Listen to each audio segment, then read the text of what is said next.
masa muda sungguh senang, jiwa penuh dengan cita-cita, dengan api yang tak kunjung padam, selalu membakar dalam kalbu. Masa mudaku, masa yang terindah, masa Tuhan memanggilku. Masa mudaku, masa yang ku kenal, ku tinggalkan semua dosaku. La la la la la la.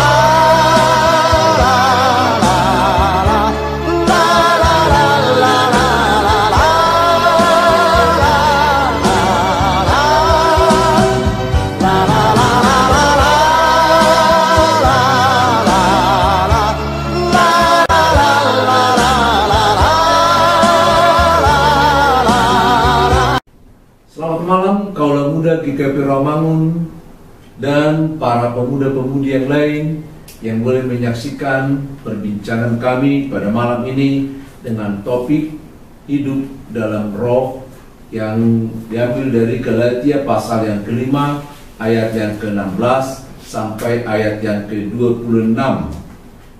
Saya bersama dengan Doli Manik yang masih mahasiswa dan Christian Sinaga yang sudah bekerja, sudah selesai kuliah, dan kami berbincang-bincang mengenai hidup dalam roh ini. Sebelumnya kita akan dibawakan doa oleh Christian Sinaga dan nas Alkitab akan dibacakan oleh Doli Mani. Kita mulai, kita persiapkan diri kita. Mari kita bersatu dalam doa. Allah Bapa yang berada di surga, pada hari ini Bapa kami mengucap syukur Engkau masih memberkati kami, Engkau masih memberi kami kesehatan hingga sampai hari ini Bapa. Bapa, di tempat ini kami akan membahas tentang firman-Mu Bapa. Kiranya kami pemuda-pemudi dan remaja yang di GKP Rawamangun ataupun teman-teman di GKP yang lain bisa menjadi manusia yang hidup di dalam Tuhan Bapa. Kiranya kami bisa menjadi manusia pembawa berkat dan membawa sukacita dan sejahtera Bapa. Bapa, bimbinglah kami untuk membahas tema pada hari ini supaya kami juga bisa memberikan yang terbaik untuk teman-teman kami. Bapa, kami juga berdoa untuk kedua orang tua kami masing-masing, berilah mereka panjang umur dan kesehatan. Inilah doa kami Bapa, dalam nama Tuhan Yesus kami berdoa. Amin. Silakan dibaca dari Galatia 5 ayat yang ke-16 sampai 26. Saudara Duli. Galatia 5 ayat 16 sampai 26 dengan perikop hidup menurut daging atau roh. Maksudku ialah hiduplah oleh roh, maka kamu tidak akan menuruti keinginan daging. Sebab keinginan daging berlawanan dengan keinginan roh, dan keinginan roh berlawanan dengan keinginan daging. Karena keduanya bertentangan, sehingga kamu setiap kali tidak melakukan apa yang kamu kehendaki. Akan tetapi, jikalau kamu memberi dirimu dipimpin oleh roh, maka kamu tidak hidup di bawah hukum Taurat. Perbuatan daging telah nyata, yaitu percabulan, kecemaran, hawa nafsu, penyembah berhala, sihir, perseteruan, perselisihan, iri hati, amarah, kepentingan diri sendiri, percederaan, roh pemecah, kedengkian, kemabukan, pesta pora, dan sebagainya. Terhadap semuanya itu kuperingatkan kamu, seperti yang telah kubuat dahulu, bahwa barang siapa melakukan hal-hal demikian, ia tidak akan mendapat bagian dalam kerajaan Allah. Tetapi buah roh ialah kasih sukacita, damai sejahtera, kesabaran, kemurahan, kebaikan, kesetiaan, kelemah lembutan, penguasaan diri. Tidak ada hukum yang menentang hal-hal itu. Barang siapa menjadi milik Kristus Yesus, ia telah menyalibkan daging dengan segala hawa nafsu dan keinginannya. Jikalau kita hidup oleh roh, baiklah hidup kita juga dipimpin oleh roh. Dan janganlah kita gila hormat, janganlah kita saling menantang dan saling mendengki. Sampai sedemikian jauh kita membaca dari Galatia pasal yang ke-5 ayat 16 sampai ayat yang ke-26. Dan saya tahu saudara-saudara sekalian, kalau kita sangat menghafal dan sangat familiar dengan ayat yang ke-22 sampai 23, yakni yang sering disebut dengan buah-buah roh. Di situ dikatakan, tetapi buah roh ialah kasih, sukacita, damai sejahtera, kesabaran, kemurahan, kebaikan, kesetiaan, kelemah lembutan, penguasaan diri. Tidak ada hukum yang menentang hal-hal itu.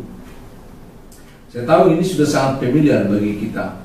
Saudara-saudara, pada awalnya Tuhan menciptakan manusia itu segambar dengan Dia, dengan rupanya.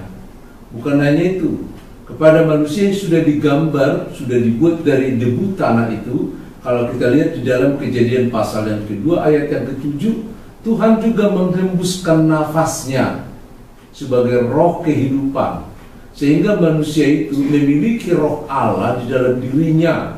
Tempatnya kadang-kadang dikatakan di jiwa atau di roh, tapi itu menjadi satu bagian bahwa roh Allah ada bersama dengan roh kita di dalam otak kita yang mendrive, yang membawa, mengarahkan semua perilaku manusia itu seperti Adam dan Hawa, sehingga dia memiliki kecintaan dengan Tuhan. Dia juga memiliki kecintaan bekerja karena roh Allah ada di dalam dia.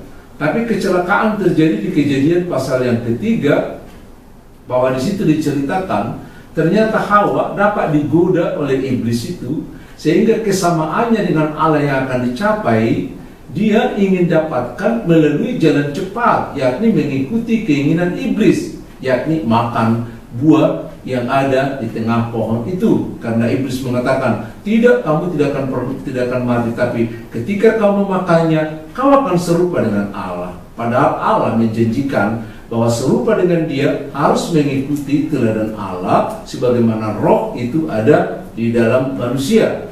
Pada saat itulah manusia mengalami kematian jasmani dimulai, sekaligus juga kematian rohani pada saat itu sudah dimulai.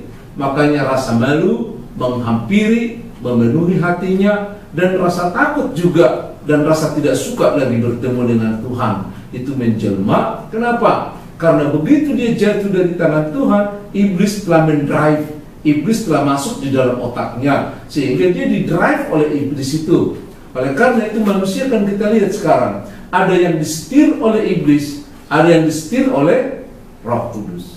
Dan itu yang mau dikatakan di dalam Kejadian pasal yang ke-5 ayat yang ke-16 itu sampai ayat yang ke-26, bahwa manusia yang dikuasai oleh iblis itu seringkali dikatakan manusia yang dikuasai oleh keinginan daging. Kita lihat misalnya mulai ayat yang ke-19 sampai ayat yang ke-21. Di situ dikatakan bahwa orang yang jauh dari Tuhan, yang tidak dikuasai oleh Roh Kudus, adalah manusia yang dikuasai oleh seksual. Ya, jadi dia menjadi terobsesi dengan seks.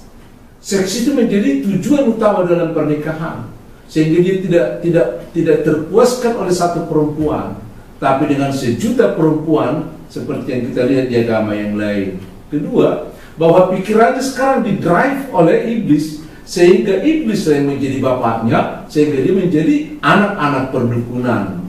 Sampai sekarang perdukunan ini masih banyak sisa-sisanya. Khususnya para pemuda boleh mengklaim tidak mengikuti perdukunan ini, tapi setidak-tidaknya kalian masih suka membaca horoskop, nasib Anda minggu ini, dan lain sebagainya. Itu bentuk-bentuk dari perdukunan yang ada. Yang ketiga, perselisihan, pertengkaran. Lihatlah negara kita, begitu banyak pertengkaran sekarang, di rumah tangga, di sekolah, di persekutuan, dan lain sebagainya. Beda dengan anak-anak Tuhan yang didrive oleh Roh Kudus. Kita lihat dalam ayat yang ke-22 sampai 23. Itu yang boleh kami sampaikan sebagai pendahuluan. Sekarang kita coba mendiskusikan dengan kedua sahabatku yang ada bersama saya pada malam hari ini. Boleh mendiskusikan masalah hidup di dalam Roh Kudus. Silakan, kira-kira apa yang boleh kita diskusikan untuk Doli Manik dan Christian Sinaga. Oke, terima kasih Mas Pendeta atas firman-Nya dan juga penjelasannya pada hari ini yang diambil tema hidup dalam roh. Mungkin tadi kita bisa menggarisbawahi banyak faktor-faktor yang biasanya kita ikuti di dalam kehidupan kita. tidak, terutama hidup menurut daging, atau sebenarnya lebih tepatnya kita selalu mengikuti kata-kata iblis.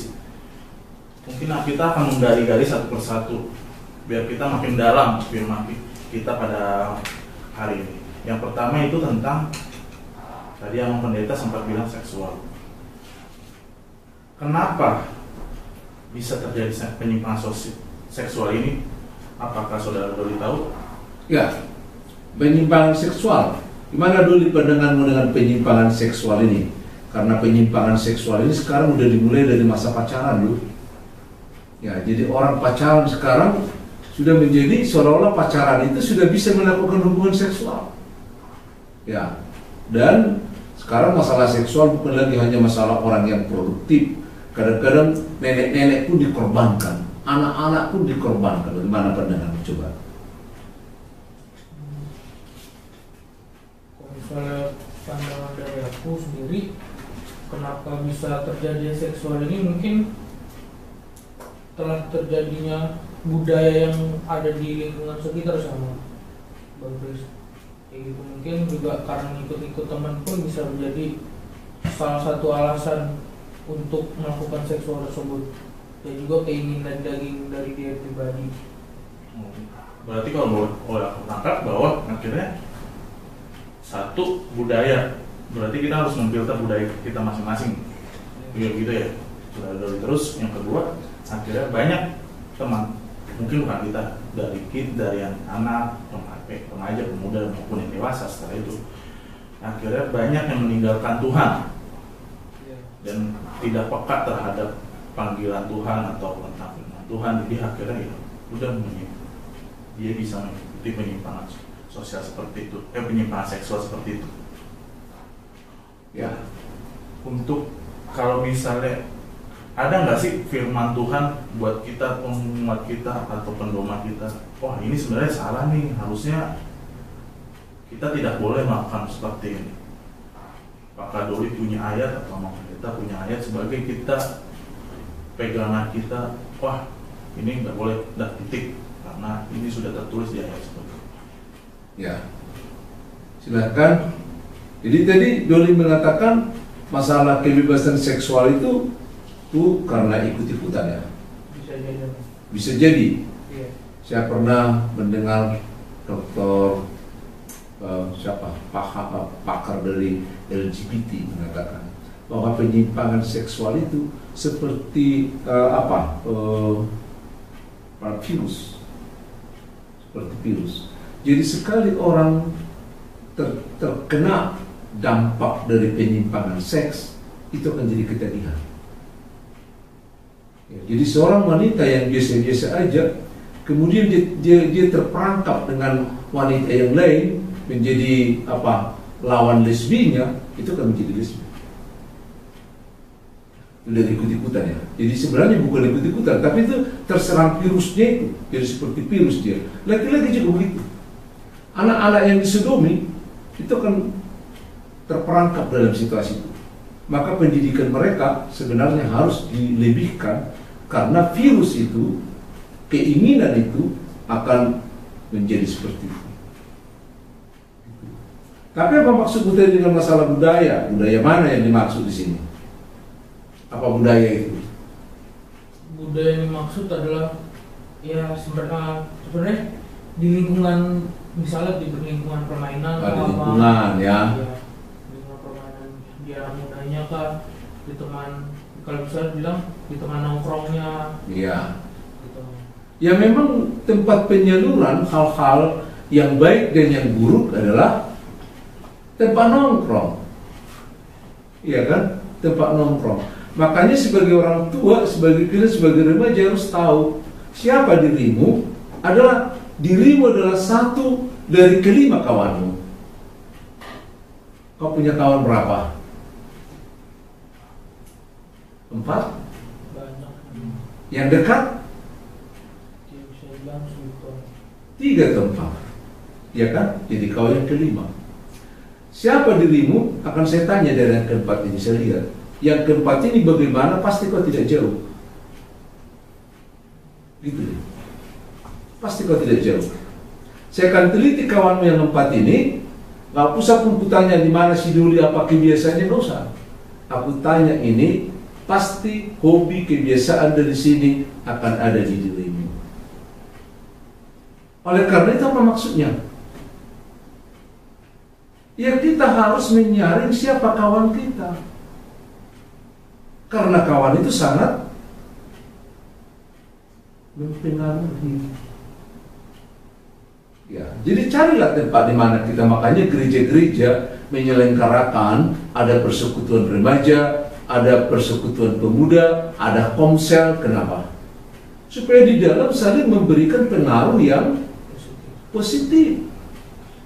Ya, kalau kita bergaul dengan anak-anak bukan berarti kita tidak boleh bersahabat dengan mereka, berteman boleh, tapi harus ada batas-batasnya. Jangan sampai keadaan mereka mempengaruhi kita. Apalagi kalau kita tidak mengenal siapa sahabat kita setiap hari.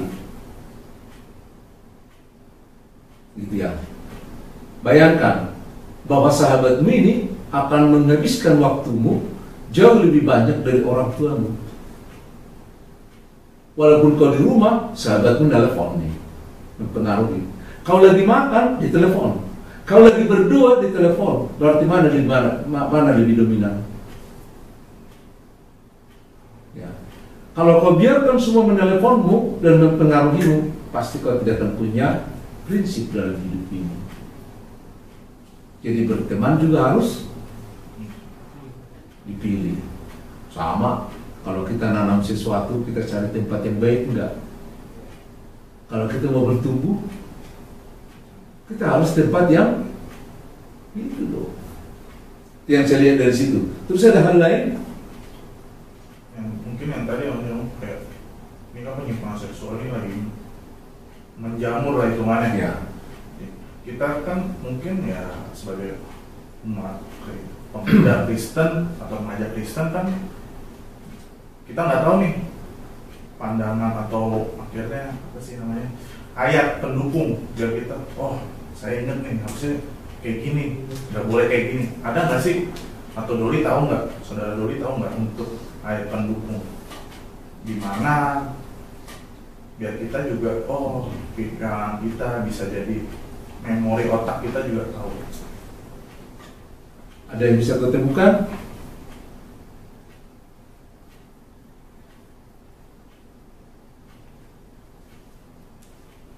Ya.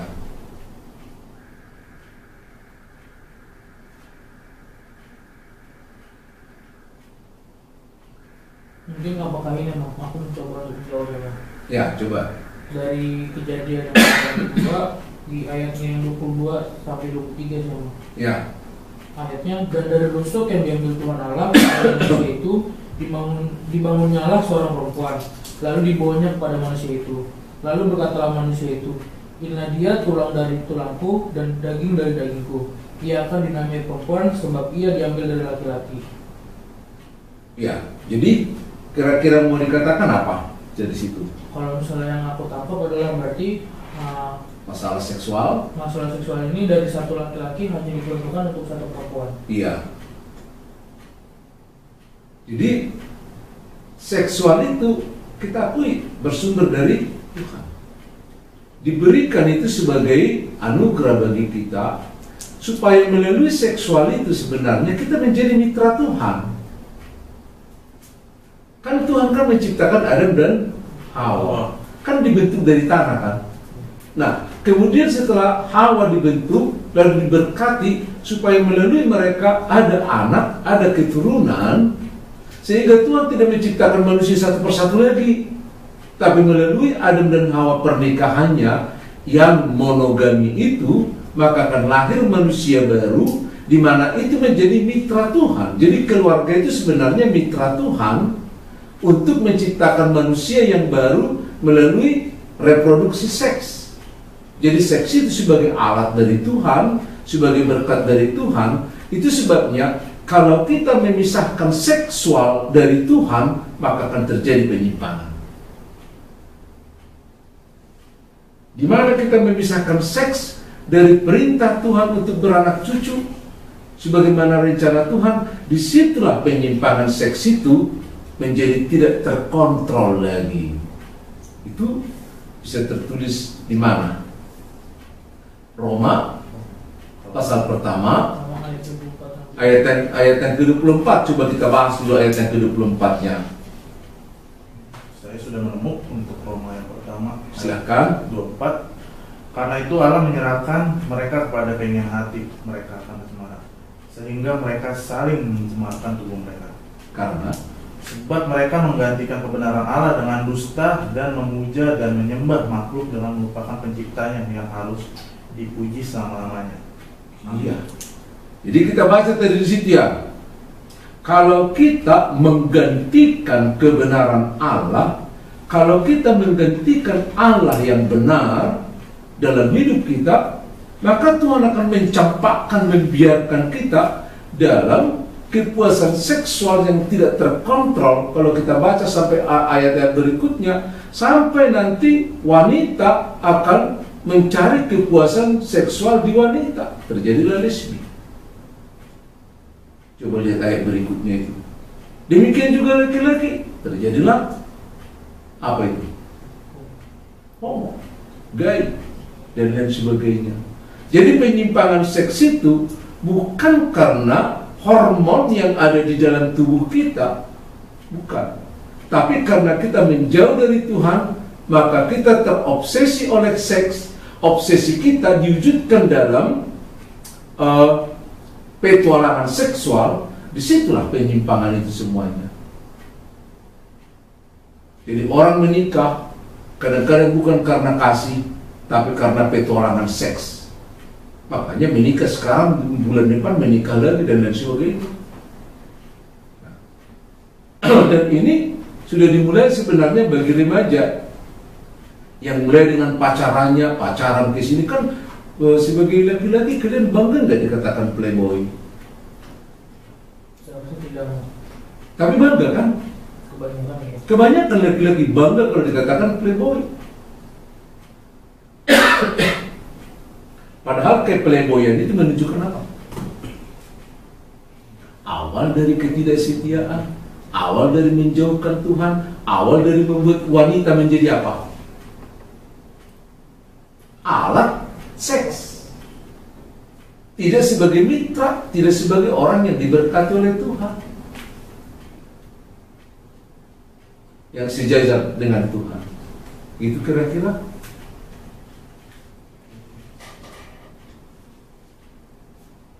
Ya, jadi kita harus mengakui Tuhan dalam hal ini, menerima Yesus Kristus, kelahirannya, kematiannya, kebangkitannya, naik ke surga. Maka Roh Kudus menguasai kita sehingga kita menjadi terkontrol dalam segala hal.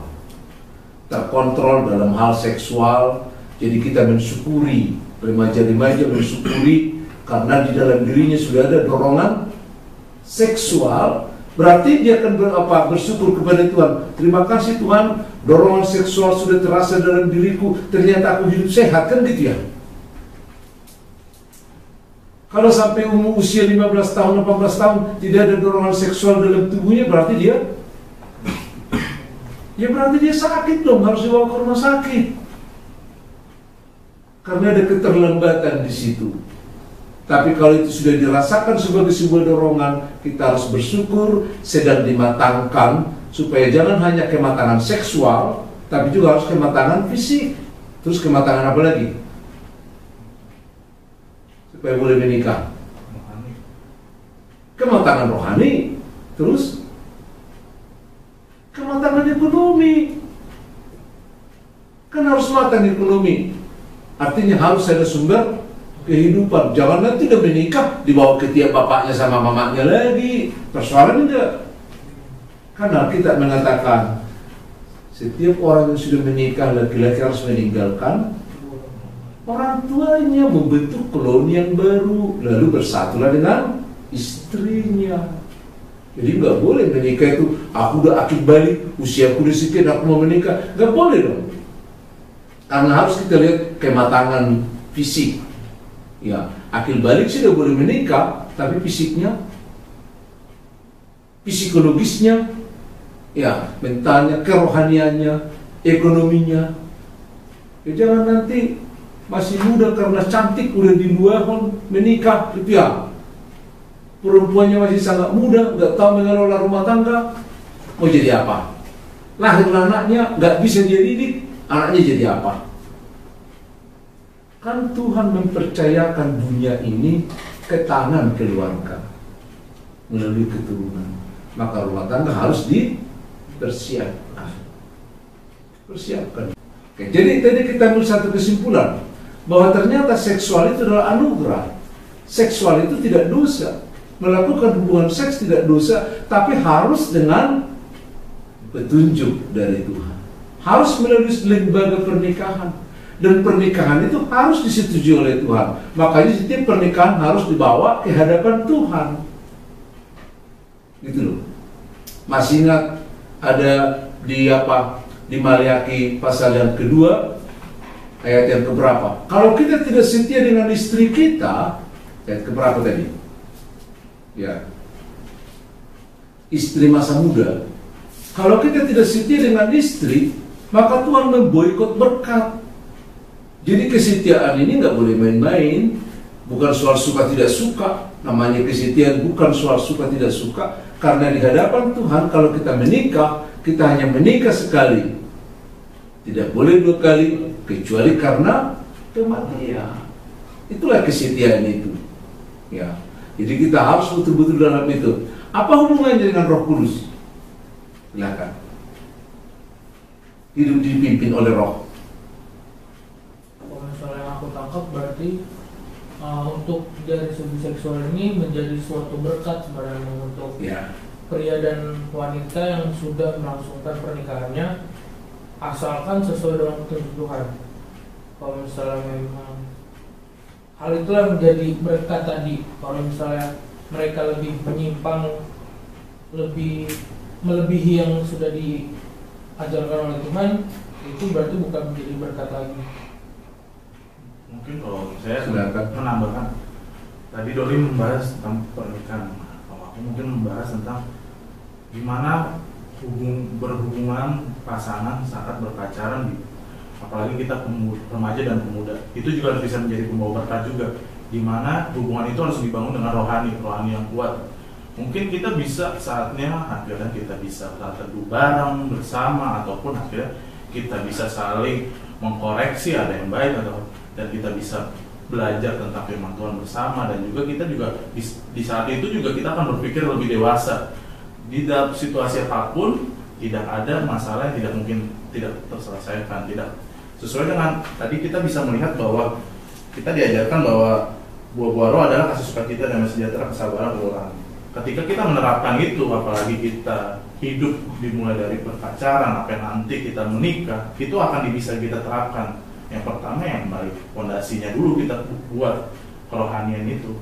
Jadi kita mungkin saatnya kita bukan hanya pacaran dengan berpura-pura sedang cuma hanya jalan ataupun hanya cuma sekedar nonton atau main. Saatnya mungkin kita boleh bergali firman Tuhan bersama-sama. Kalau tidak mengerti, kita bisa sharing, diskusi ataupun aktivitas bisa nanya ke pendamping kerohanian kita. Seperti itu sama kalau pacaran. Terima kasih.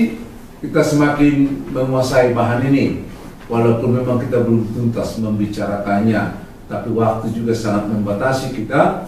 Mudah-mudahan di waktu yang akan datang kita akan bahas masalah bagaimana sih pacaran semasa muda kita, bagaimana pacaran orang Kristen, bagaimana mengikuti tuntunan Roh Kudus di dalam masa muda, sehingga pacaran kita juga menjadi berkah, bukan menjadi malapetaka. Shalom untuk kita semuanya. Kita bersatu dalam doa. Terima kasih Bapak yang baik. Terima kasih atas kesempatan di mana kami boleh berdiskusi mengenai hidup di dalam Roh Tuhan, dalam tuntunan Roh Tuhan. Ternyata pada zaman sekarang ini kami sadari kalau kami sering kali dan sudah terlalu jauh hidup dibawa oleh keinginan, oleh pikiran, bahkan di dalam kendali iblis yang menguasai hati dan pikiran kami. Sebagai anak-anak Tuhan, ada saatnya kami merenung dan menyadari semuanya itu. Seperti pada saat ini kami mencoba dan berupaya untuk menyadarinya. agar kami kembali membangun sesuatu yang baru di tengah-tengah persekutuan anak-anak Tuhan. Sekalipun Tuhan percakapan ini belum tuntas, tapi kami yakin dan percaya kuasa Roh Kudus bekerja dalam hati kami, dan juga di minggu yang akan datang kami akan berupaya lagi untuk saling melengkapi, sehingga percakapan kami boleh memuliakan Tuhan dan menjadi berkat bagi kami serta bagi sesama kaula muda di tengah gerejamu GKP Romangun dan siapapun yang boleh mendengarnya. Dalam Yesus Kristus kami berdoa dan mengucap syukur. Amin. Masa muda sungguh senang ku berikan padamu ya Tuhan, apa yang ada pada diriku ku serahkan untuk kemuliaan-Mu. Masa mudaku, masa yang terindah, masa Tuhan memanggilku. Masa mudaku, masa yang ku kenal, ku tinggalkan semua dosaku.